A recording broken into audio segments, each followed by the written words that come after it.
and we have a big market, and we have also some off-take agreement with some of the government and big company like SABIC and Aramco, and they have a program for a local demand and the localization, which is Nusanid in SABIC and Iktifa in Aramco.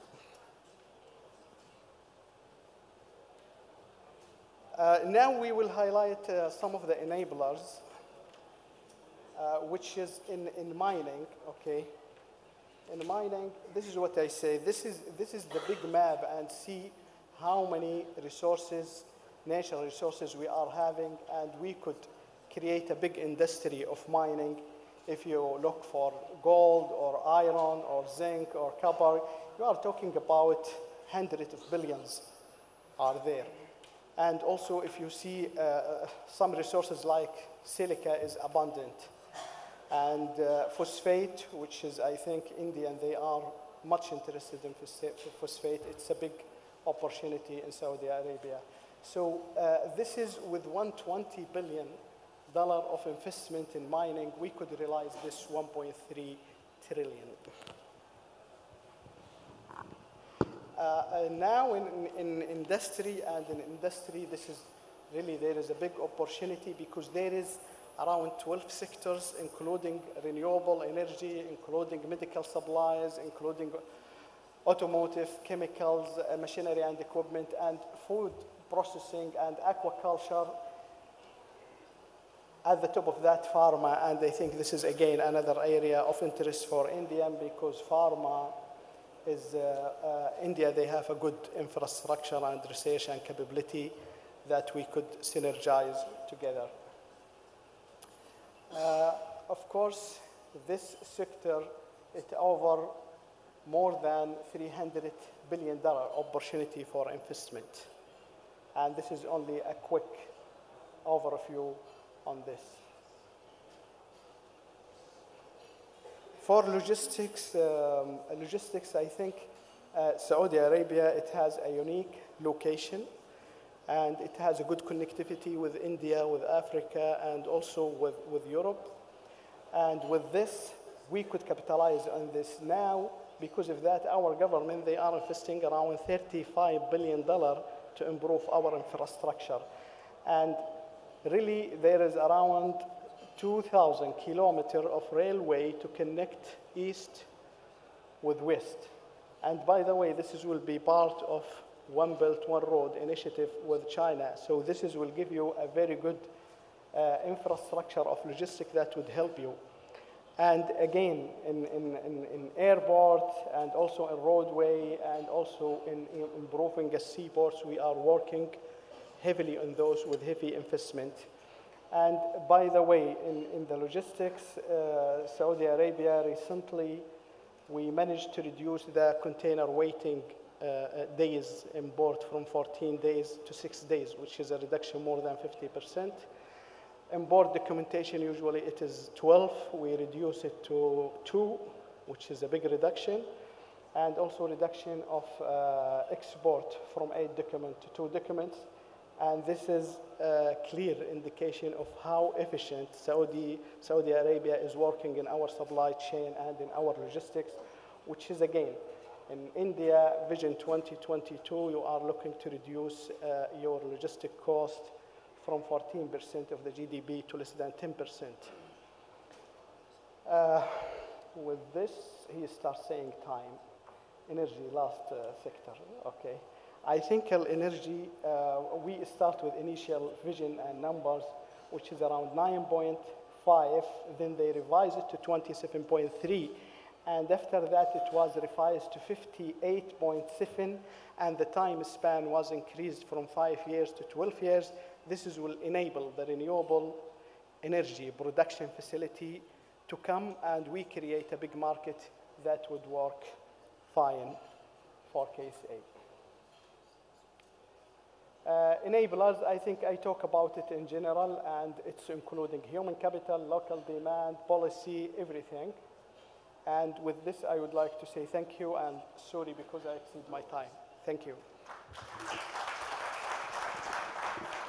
Thank you so very much, Mr. Hareti. I think it's a very useful presentation to understand what is NIDPL is all about. And I think it's a very right opportunity and right time that NIDPL is mandated to transform KSA as one of the leading countries in the logistic and infrastructure sector, promising the economic development and also generating 1.3 million jobs over the time. So thank you so very much for your time and presentation, all this. So our next speaker is Mr. Nizar Al-Hariri. He's got 25 years of experience in the business development, both for governments and private sectors. In the morning, I got to know about his immense contribution towards the pharma sector as well. So Mr. Hariri, over to you, please. Thank you very much. Bismillah ar-Rahman ar-Rahim. Ladies and gentlemen, thank you very much for coming this morning to see our presentation, and thank you for Engineer Awaid Al-Harthi for giving us an excellent overview about the NIDLIB program. My presentation will be shorter, I promise you, and it will go quickly on time. Basically, just to give you an overview about the industrial clusters, we have been established in 2008. And basically, we are the Ministry of Energy and Industry, Business Developers, Enablers, and Industrial Governance. That's what we do for the ministry and the country. And IC, as a strategy implementer under one of the entities that working under NIDLIB, NIDLIB is actually overviewing 34 entities, and we are one of them. And we see ourselves like the 3I strategy as accelerator and a new industrial phase for Saudi Arabia. So the first I, we see our industrial clustering, and we have 12 clusters to take care of under the Vision 2030. We also see ourselves as an industrial enabler of identifying and developing incentives and enabling human development, trade policy. We look into industrial sector policies. We look into investment incentives and work with the client day by day to enhance it. The 3I, also we see ourselves as an industrial empowerment. So we look into unlocking the KSA industrial advantages in terms of capital, energy feedstock pricing, defining champions, and we actually work sometimes in a voice of the client. The services we provide under our capacity is we look into the governance, the policy enabling, industry strategy implementing. We provide advisory for the private and the public sector. We have our own business intelligence, and we do industrial value chain analysis. We also do economic analysis and business development as something that we actually proud of. Our business model is actually straightforward. It's basically we identify the industrial opportunity. We look into to promote that business opportunity within the community. We then target specific investors, high caliber investors to support them, and then execute that industrial investment from MOUs to term sheets to contracts up to it looks to its manifesting and taking place. And then we also do the aftercare. So if the client or our investor is facing any problem, we can always take care of him and look into the different government entities to work with him toward a safe journey in his investment. At the moment, and under the capacity of the vision, we have the following clusters. Those are existing at the moment in terms of human capital and under development, like the automotive, the pharma, the medical devices, and the metals, basic chemistry, specialty chemistry, and plastics. The new ones coming in 2019 and 2020 is in aerospace, machinery equipment, building materials, food processing, and renewables. Just to zoom in, giving the market opportunities that we have in automotive, chemicals, plastic, pharma, medical devices, and metals, the ones that are existing, we're going to zoom in also into pharma. It's one of my favorites, and also we have some success stories that we would like to share them with you today, especially in India. You can see that the country at the moment is having the following 6 major segments. We're talking about the oral solids, OCDs, which is basically, when you look at it, so almost 50% of our market is dominating by this sector. We have, as we go to the right side of the slide, You can see the more, if I can say, strategic and more sophisticated pharmaceutical industries, with this 50% of our bill, but actually the most growing is the biologics and biosimilars, and that's the focus areas as we go to the right side of the slide. If we go in another deep dive, we can see that 40% of our brands today in Saudi Arabia can actually be localized. When we look into the Indian model, we can see that a lot of generics today has been actually taking place of the branded drugs, and this is the model that actually the world is trying to follow with India, and it's one of our favorites. In Saudi Arabia, we have this opportunity today to actually push this blue, dark blue column to this side and move toward the Indian model to localize. So this is a very big opportunity today in Saudi Arabia with Indian companies. This is part of the success stories we have with India since I started with them in 2005. We have a foreign direct investment from Arbendo. Today in the morning, we were discussing with Glenmark the localization of their respiratory inhalers between a foreign direct investment and a JV. Dishman also came with a JV on an APIs, and Dr. already invested in oncology drugs since 3 years ago in joint ventures and technology transfer with Saudi companies. Just very quickly, I think my colleague, the engineer Awayed, have went through the enhanced, if I can say the enablers, but I'm just going to go quickly to the top 4 of them. So today we have an offtake agreement existing, which we call a 2+1. So you take an award of 2 years plus 1 that can be actually negotiated. And as we speak this year in 2019, we're talking about to increase it to 5. So it's 4+1 or 6+1. And this is under negotiating right now. We have a fast track registration for those drugs that have a they have a US FDA and an EMA that can be registered in 30 days. So if it's only having one of them, either one of them, they can actually be registered in 60 days. For export enablement, this is actually the exempt export bank that can actually reduce risk for companies that want to export to areas of conflict, and this is a very useful tool that I can talk about after the presentation if someone is interested to know more about it. And also this year, the Saudi Industrial Development Fund have increased their capital, and for pharma, especially in the strategic areas, they can go up to 75% loan and over 20 years of repayment. Those are I call them my champions. They're here today with us. We have more than 7 of our experts along with us in this visit. You can have this presentation. It's available with the team, and you can actually meet me or meet them outside in the sectorial rooms to discuss about their business opportunities. Thank you very much for your wise listening. Thank you so very much, Mr. Hariri. And I think it's a very useful program to promote the new industries which are growing in KSA and also helping them in diversifying to the target industry clusters, which can optimally use the natural resources the country has. So we have just basically less than 2 minutes now, so I'll just take one question each. So I'll start with Mr. Hariti. Sir, you have talked about this NIDPL, the various initiatives undertaken by the government.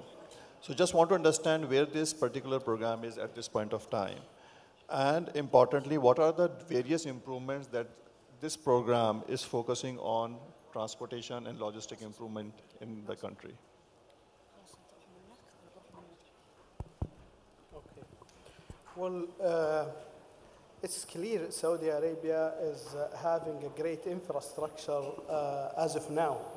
And simply Midlib, he replicate the same strategy which is used by Saudi Arabia when they developed gas and oil industry in the late 70s, early 80s. And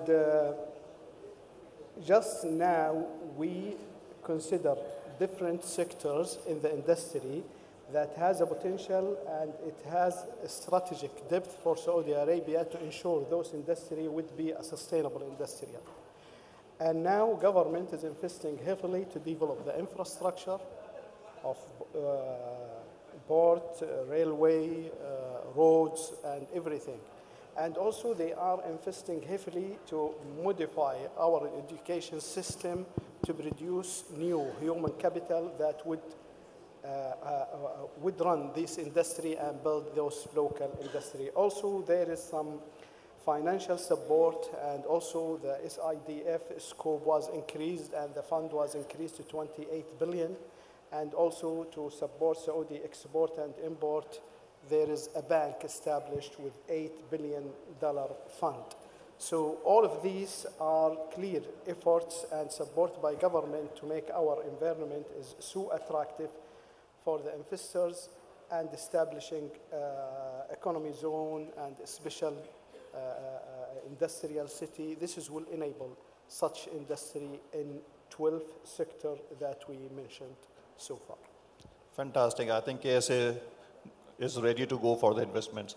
So question to Mr. Nizar, that we have seen in India also for the clusters-led development, many initiatives have been taken both on the regulatory as well as on the enablement of various input costs. I need to understand, and for the larger investors community here, what is the status of trunk infrastructure? Basically the road, rail, power to these particular clusters, and what is the status of land acquisition as well? Well, when you look at the NIDLIP program that Mr. Awayel just explained, you can see that the government today is actually putting all these areas of interest for the investors under one umbrella. And that's why it's taking care of industry, it's taking care of the development of the logistics and enhancement and enabling of all. Today in Saudi Arabia, we have more than 40 industrial cities, 35 with Mudun, and the rest is with the Royal Commission, and there is also the King Abdullah Economic City, which I saw some of my colleagues representing today. And all these cities actually are very sophisticated. They have the right infrastructure in terms of utilities, roads, and today there is a very big plan to connect them also with rail. And some of them already have that, like Sudair and Ras Al Khair, already connected with rail. And most of these cities are actually 1 hour in distance between airports to them. So fairly, they're actually very good, and we actually encourage investors in India and also around the world to come and visit them and see them. Okay, thank you, Mr. Nizar. So as a concluding remark, I would say that these two programs are in line with think global at local, which is very important. So basically moving the industries from the global world and also providing lots of investment and the job opportunities to the local industry, which is very relevant. And this is the need of the hour.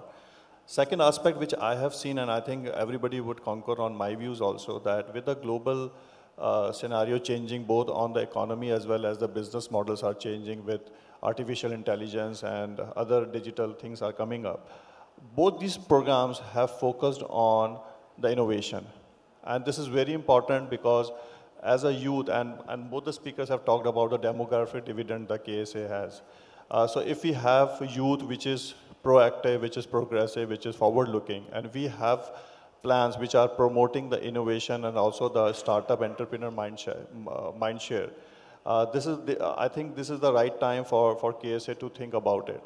And as investors, both from the Indian as well as the global industry, this is the right time. And I think these two programs are very aptly designed in terms of promoting both local entrepreneurship and also getting the foreign investments.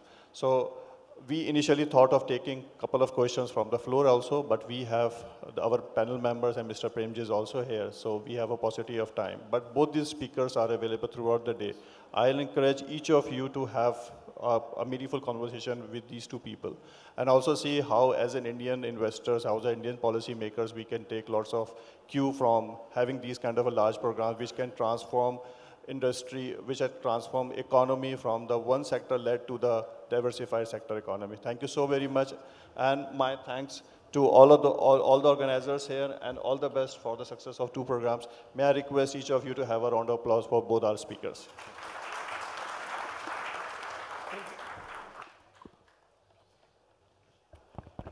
We thank the moderator, Mr. Adil Zaidi, partner and leader in Ernst & Young, for conducting that session on showcasing industry in Saudi Arabia. Our next session is on future forward opportunities, investments and partnership opportunities in future forward promising sectors for KSA and India. I'd like to invite on the dais Mr. Yusuf Al Benyan, CEO of the Saudi Arabian Basic Industries Corporation, Mr. Amin Al Nasser, CEO, Saudi Aramco, Mr. Sanjeev Singh, Chairman, Indian Oil Corporation Limited, Mr. Azim H. Premji, Chairman, Wipro, and the moderator for this session, Mr. Vikas Kaushal, partner at A.T. Kearney, will take over this session.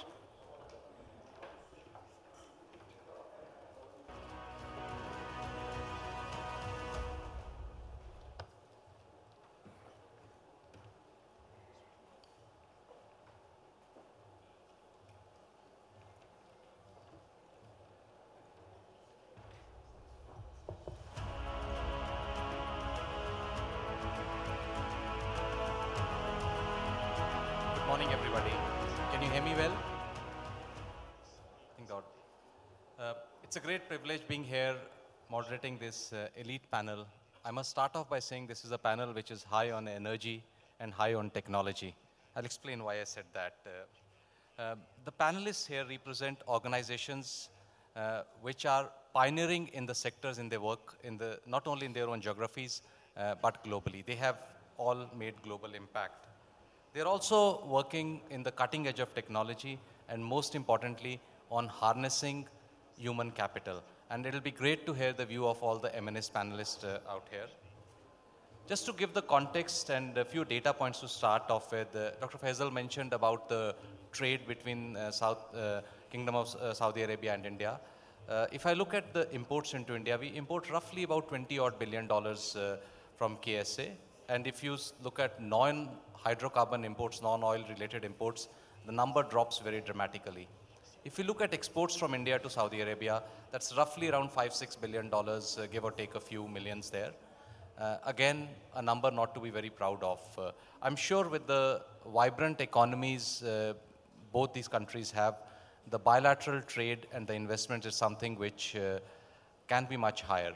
And that is going to be the focus on this sector, on this session, which we call as Future Forward Sectors. Let me tell you on how I'm going to run the panel. This is an interactive panel. I'll request the panelists to be seated and don't need to come on the dais here, on the stage here. We will start off with 2 or 3 rounds of questions requesting all the panelists to have about 3-4 minutes on each of those questions. In the end, we would take questions from the audience. The team here would circulate some cards, some short cards. Let me show those.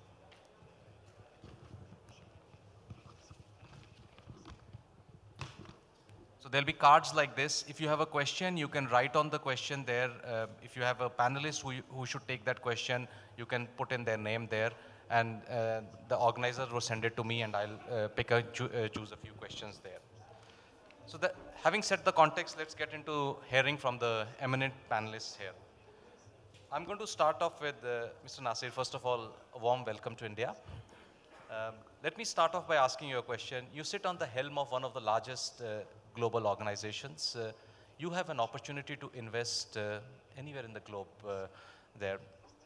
How is your organization looking at India as an investment destination? And also, how is the larger Saudi business community looking at India as an investment destination? Thank you, Vikas. I am delighted really to be in India and to participate with my eminent colleagues. Thank you. And to participate in this panel with my eminent colleagues from Saudi Arabia and India. If you look at the global economy, it is going to double in size by 2050.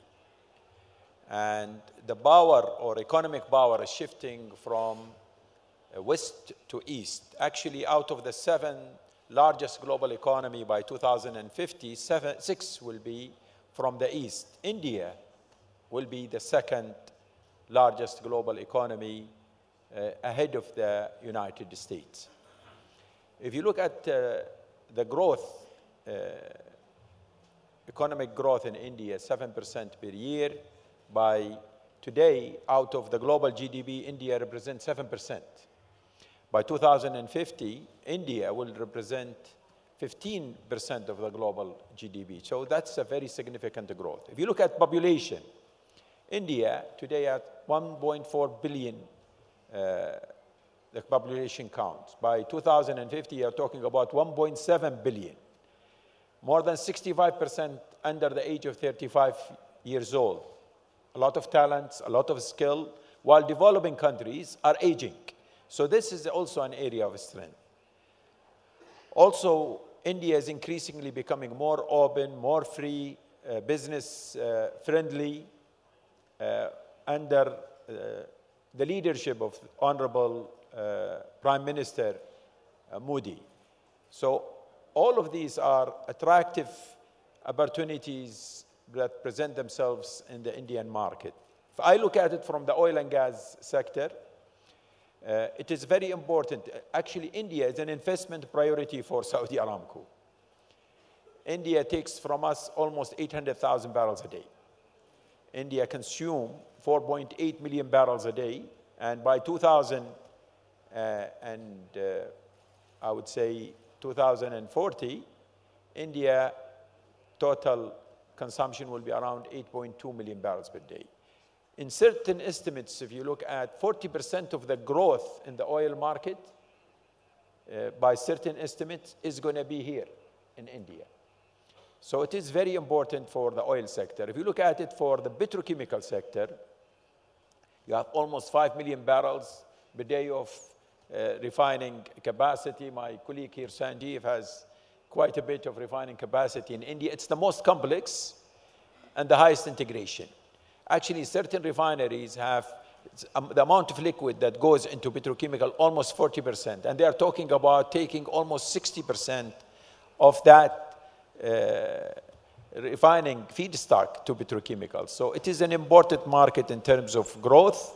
There is, if you look at the number of, out of 1,000 people in India, only 22 own cars. Comparing that to the US, 980, to Europe, 850. So the opportunities and the potential for energy growth with more vehicles on the roads is significant, especially with rising living standards that we are seeing currently in India.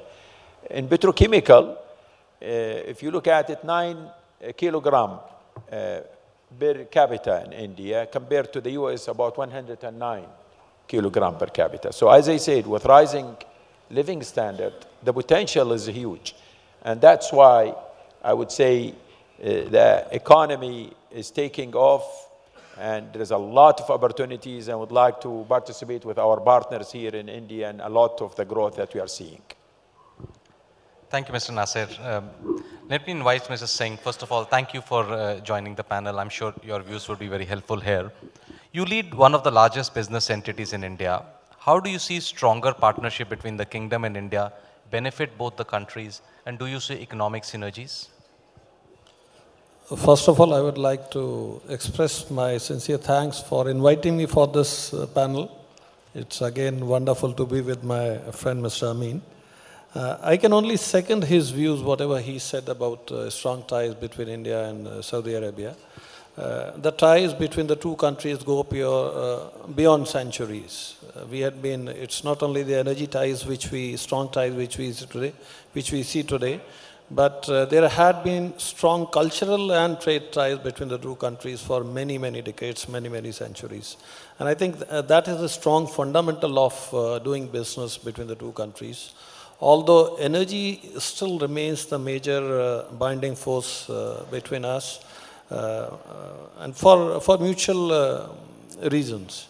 But let me just add to whatever Mr. Amin said about the future growth within India, which I strongly believe is resting on strong fundamentals.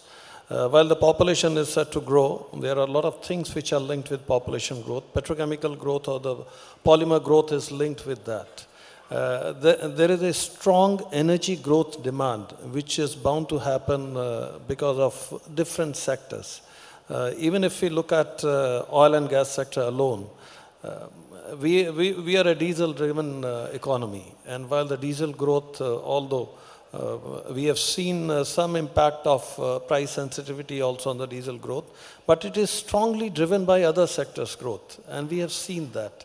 The diesel doesn't change its demand numbers month to month or year to year so easily. When the other sectors are growing, the diesel growth increases, and which we had been seeing. And looking at the future numbers, we see that it's not only that the infrastructure or other sectors are growing and they are bound to grow. Apart from that, the other factors which include, say, environment or things like that, which are going to change the future also. But the bottom line remains that the energy is bound to increase. We are seeing the GDP growth numbers more than 7%. We are seeing a lot of urbanization going to increase. I mean, today close to 33-35% urban population. By 2040, 2045, we expect nearly more than today the energy pattern. But the bottom line remains that the primary energy is bound to increase. The growth is going to come. With Saudi, we have strong ties. We are looking for even stronger ties. Although the energy, in my opinion, the energy will still remain the backbone of the trade relationship between the two countries. But the other sectors, which there might be infrastructure. Infrastructure is a very strong sector. Infrastructure, medical, education, health, things like that, manufacturing. The India is today, the portion of manufacturing sector is close to 16%. By 2040, we expect this to increase to 25%. So there is tremendous opportunity in these sectors also. The one thing which is very strongly in favor of India is the skilled manpower. And I think we can be cost competitive with any other manufacturing nation in the world. So which is a very strong factor which goes in favor of India. And I'm sure that this factor alone offers tremendous opportunities for working together. Thank you, Mr. Singh. Let me move on to and invite Mr. Albanian to this. First of all, welcome to India. Let me talk a bit about your business. As a leading petrochemical player globally, how do you see the industry evolving? And then if you could reflect on what role can Kingdom and India play jointly in the evolving state in the petrochemical industry? First of all, I just would like to thank the organizer for putting this together. I guess for both of us here from KSA and the rest of the guests, we're full of energy. But I would like really to move away from chemistry and oil and talk about the other part, because we are convinced that doing business in India is very crucial for our global organizations. But today we are commuting to the business community from both sides, India and KSA, to take advantage of these opportunities, to look at the growth opportunities that we can really leverage on both nations. From my side, I think what I can say that both nations are going through a journey of transformation. We have a 2030 vision driven by our Crown Prince, supported by our two holy mosques, King Salman, and in the same time also the Prime Minister Modi are driving transformation vision for India.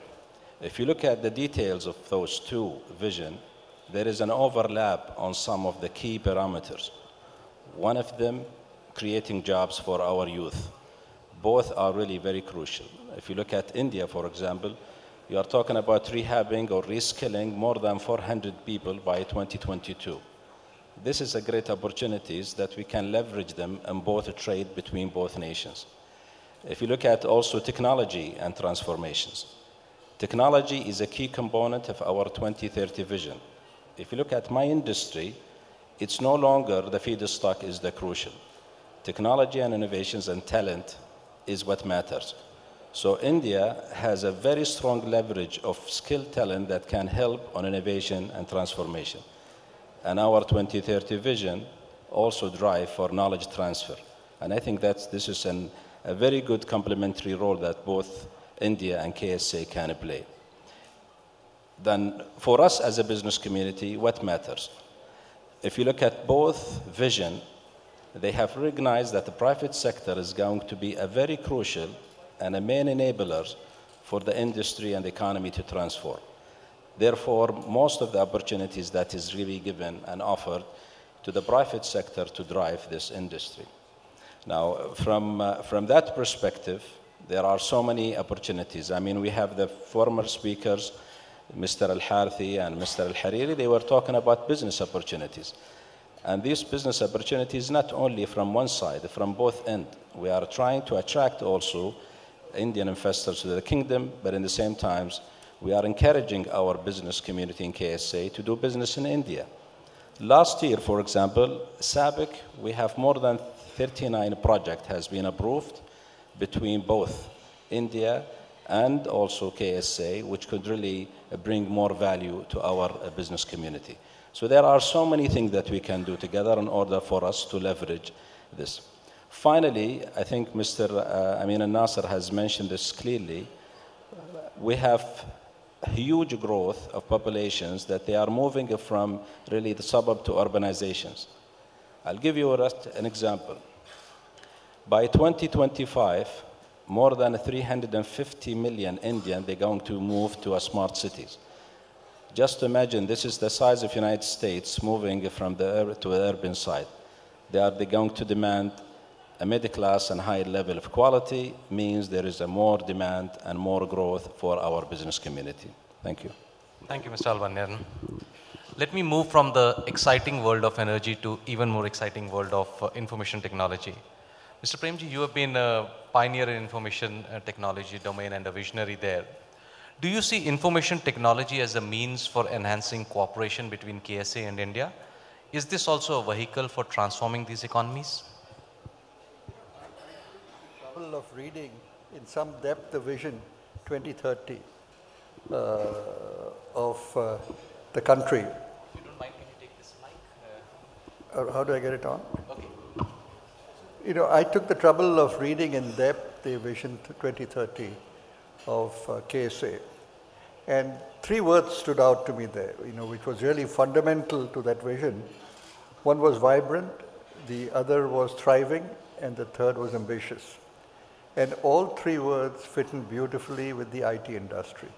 I mean, it is really the driving force for these kind of initiatives. I think KSA has a unique opportunity of having a low traditional install base of IT. And therefore, it can jumpstart from that into the new IT, which is completely different and transformed from the old IT. Though it serves some of the purposes of the old IT, it has so embedded itself into the organization that it virtually runs the organization. I think this is a very important thing because you've seen this happen in India, where we went from landlines to mobile lines. At a rapid space, you're seeing it how we are getting into internet penetration now. Something like 700,000 Indians are internet penetrated. And you're seeing it in the literacy on the cell phone of the Indians, because they didn't have a tradition of working with a certain system. KSA has a similar tradition. Two is India today has 4 million trained IT professionals.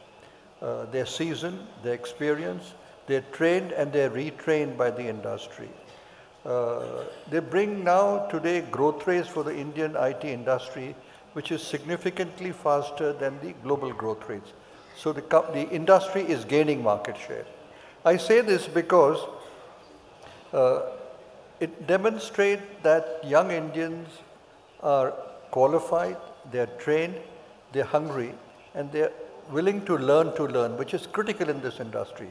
Industry in IT, where things are changing so fast, where young people are not willing to learn are dead. Whereas I find even with our people, KSA origin people, Arabian people, working in the Middle East, they're willing to learn, and they're very hungry to learn. Cost of IT talent in India is significantly less than the cost of IT talent globally. That is a major advantage, is because it can be available to IT companies and to organizations and to industry in KSA at reasonable rates. But more important on that, I think there is a higher comfort level of Indians working in Saudi, and there is a higher culture max with people working in Saudi. So it makes for a very comfortable state of affairs vis-a-vis working with Indian companies in Saudi. The Saudi population, 58% is less than 30 years. So it's a wonderful base to retrain people. It's a wonderful base to get young people to be willing to change things. One couldn't ask for a better market vis-a-vis initiatives from India. And I think Indian companies are realizing that. As an example, we employ about 1,200 people in Saudi, out of which more than 55% are local Saudis. We have taken them with some experience. We have taken them majorly from campus and trained them. And we can get them effective. We have the ladies in the Prince Nora Park. We are today at 500 ladies in the Prince Nora Park. And they're completely fresh. And they work better than the men. They're hardworking. They're more devoted. It's a major change in life for them. And we're very happy working with them. So we are now trying to introduce them outside the Prince Nora Park in terms of jobs. I think the universities in Saudi are fairly strong in mathematics and physics, which is really the foundation for IT. And we have had a lot of experience as a company. We work with about 250 universities doing one very simple thing. We upgrade the quality of the engineering teachers. And we find that a better teacher teaches better students. We rework with them to completely upgrade and modernize the engineering curriculum, which again is very relevant. And the same thing can be done by Indian companies. The same thing can be done by Wipro in the Saudi, which can bring a lot of value to Saudi education and engineering, a lot of excitement in Saudi education to engineering, because the excitement in any subject is a function of the teacher. If the teacher is able to bring it to life, many students who would not want to be engineers will turn and look at engineering seriously.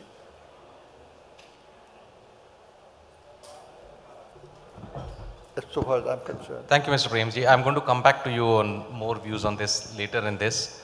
But let me take the benefit of having some of the deepest thinking minds on the energy sector and delve a bit deeper into it.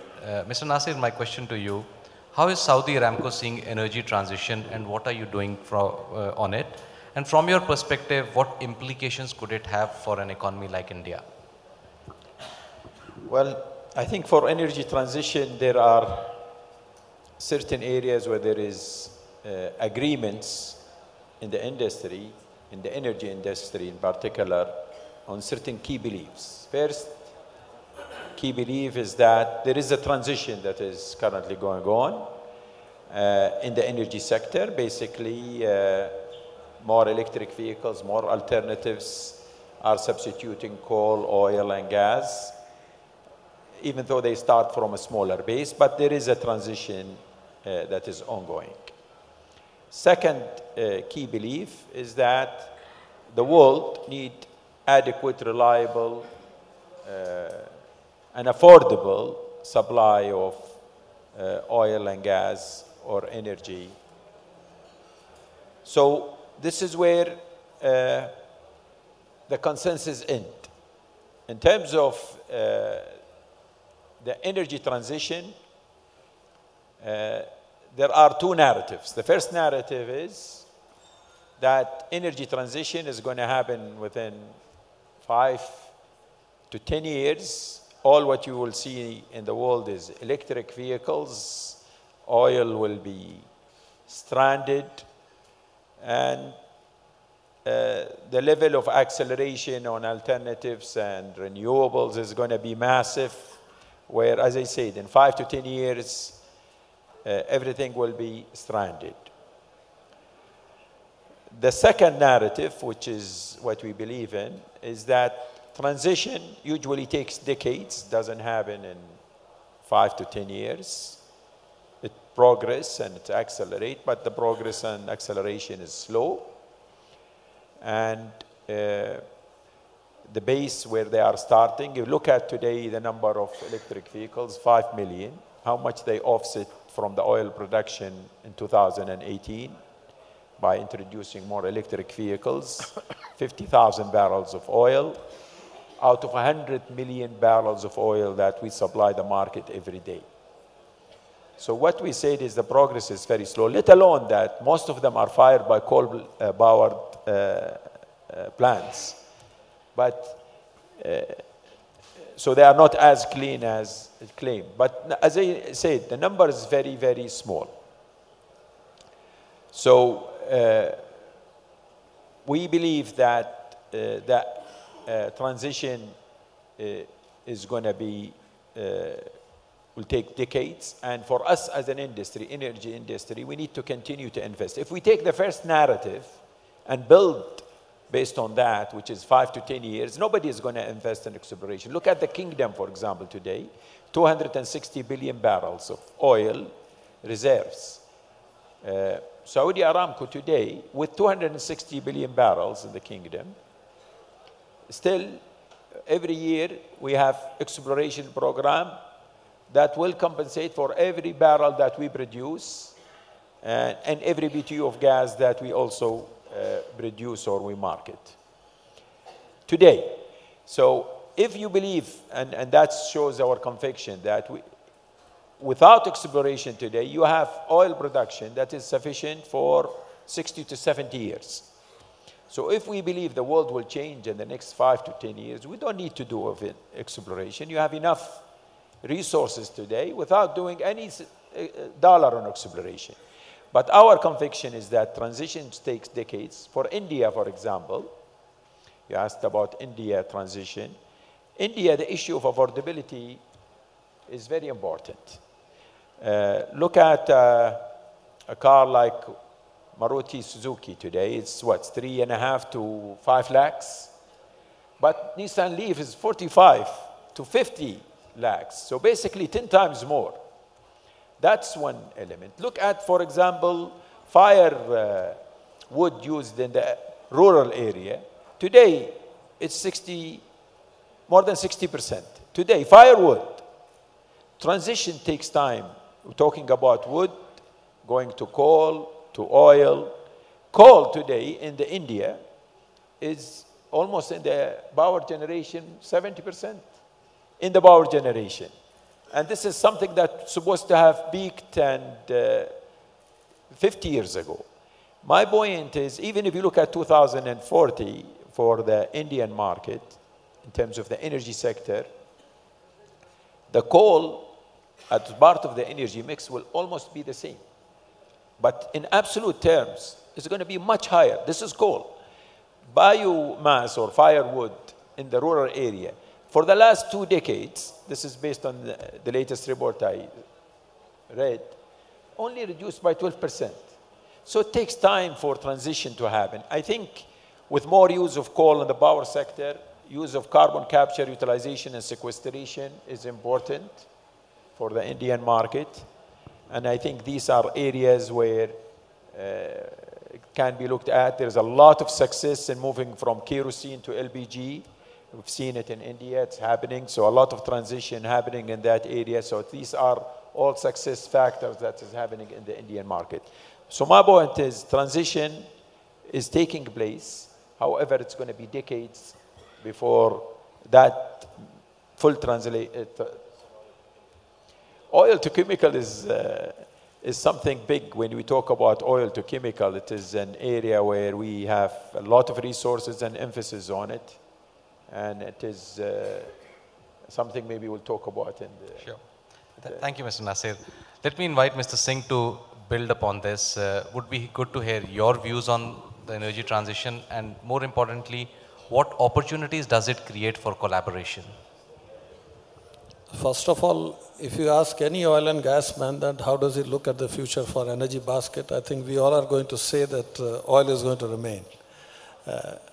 This we say based on a lot of strong fundamentals and considering all the likely changes which might happen. Now we strongly believe that energy, if you look at the complete energy basket, it remains on 4 pillars, which is energy access, energy efficiency, energy sustainability, and energy security.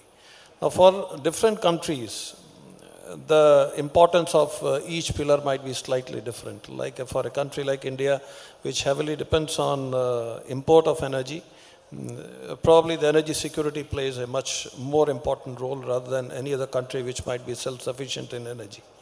But nevertheless, these four things will remain, probably will be guiding the whole energy scene, either today or tomorrow. As Mr. Amin was also saying, that transition is a phase. It's not a deadline. It's not that beyond this something else will start happening. But transition is a phase. And probably it will be more driven by factors which are not only linked with the energy supplies or energy access. For example, in future, the issues like environment, they might be the governing force towards such transition. If we talk about India, considering our commitment towards environment, considering our commitment towards Paris Agreement, there had been major recent shifts which we have witnessed and which probably also impact the transition phase. For example, moving towards Euro 6 within a span of 3 years, it has given a lot of growth in the refining industry, a lot of development in the Indian refining, a lot of new technologies being adopted, a lot of indigenous technologies developed and adopted to achieve Euro 6 timeline. Nowhere in the world countries have switched from Euro 4 to Euro 6 in a span of 3 years. It's not only what we are doing, it's probably the more important thing is that we know that we can do this. And there is a lot of background or a lot of background work which is required to achieve this. Similarly, Samin was also mentioning about the biofuel usage or the wood being used as cooking fuel or the domestic fuel for the cooking purpose. Today, India's domestic LPG penetration is more than 90%, I think close to 91 plus percent. Out of 270 households, more than 91% today have access to LPG. That does not mean that everyone is cooking today on LPG. We have provided access to LPG to these people, but affordability still remains an issue. But having provided the access, probably affordability can also be taken care by different means. So these are all probably part of strong transition phases. Now, in my opinion, especially for India or otherwise also, I see two major things which are likely to impact the future energy consumption pattern. Number one is renewables. India is a large player. India is strongly committed. But the people will not only move towards renewable only because they have to use renewable. It has to be commercially competitive. Now, don't think that even if we take example of EVs, number one, it's probably not very fair to compare EV with IC engine alone because we have to see the complete life cycle. We have to start from generation of electricity up to the driving the car. So if you consider that, any option which the public will choose or the customer will choose has to be economically attractive. So renewables offers a tremendous opportunity. They will definitely come. They will increase their percentage also, but they have to be competitive at all times. What we are seeing few forms of energies today. New forms will come. If you talk about hydrogen fuel cell, probably it will again disrupt EV itself. So this is one thing. Second very strong area in my opinion is bioenergy, particularly for countries like India where we have a lot of access, a lot of biofeedstock which can be converted into energy.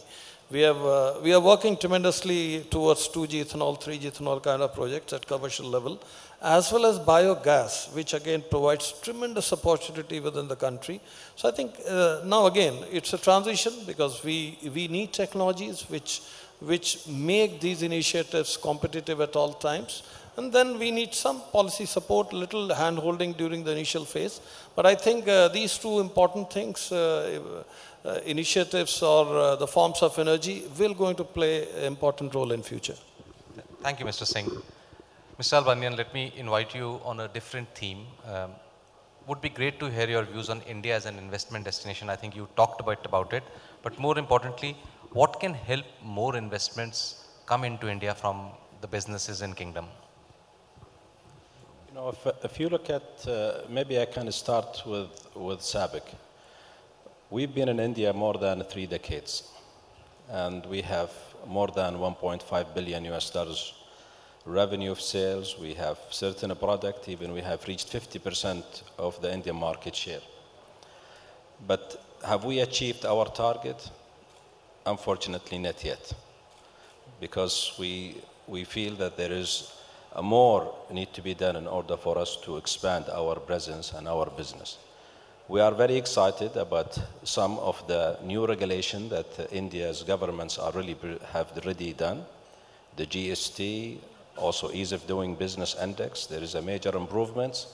These are very good opportunities, shows how the governments of his Prime Minister Modi are serious about opening up the environment and investment for foreign investors. And I think will encourage SABIC and others, especially from KSA, to come and do more. In the same time, we should leverage this environments not only for Saudi investors, but also for the Indian investors. We have here, for example, is the head of His Excellency, the head of SAGIA. What keeps him awake at night? How can he improve the environments and business, easy business in the kingdom? So we need to do more in order for us to leverage both. Yes, there are good progress, there are good steps have been taken, but I think the potential, it's way more than what we have seen it today. We are both nations, are G20 members. We have a very strong economy. We have a potential growth, and I think we should leverage this.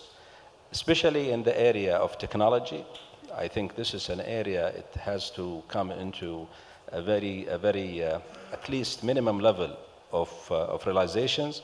Of course, energy and chemicals specifically, India has a huge demand. I think at this point we don't really leverage it. In the same times, talent, an exchange of talent and skilled talent, especially with the growth project that we are doing in the kingdom, I think this is an opportunities for us to leverage it. So both nations has potential, but they still need some more work from a regulations point of view in order for them to attract more. But I'm confident with what I have seen, at least for the last 3 years in India, there is a good start. In the same times, we experience in the kingdom a major transformation driven by our 2030 vision, where we're going to do more. Keep in mind, KSA will host also the G20, and we already started preparing for it, and I think this is going to give the Kingdom of Saudi Arabia a more attractive environment for Indian investors. And I hope in 2 years from today, we could see really a major leap improvement on the trade between both nations. Thank you, Mr. Alban. Let me invite Mr. Premji and to comment on this. Mr. Premji, you mentioned that you have gone through the Vision 2030. How do you see opportunities for companies, especially from the services domain in India, to partner in this journey? Just let us define services first. I would call services IT services, R&D services, healthcare services, logistics services, financial services, sports services, etc.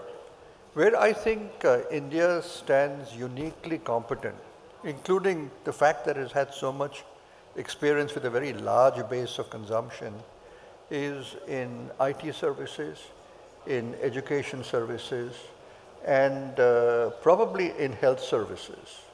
You just look at the facts. Something like 10% of the total doctor population in the United States in the best hospitals are Indians. More than 15% of the best professors in American universities, in engineering colleges, are Indian origin. So evidently, there is a standard of excellence available from within the countries themselves in a highly competitive environment like the United States.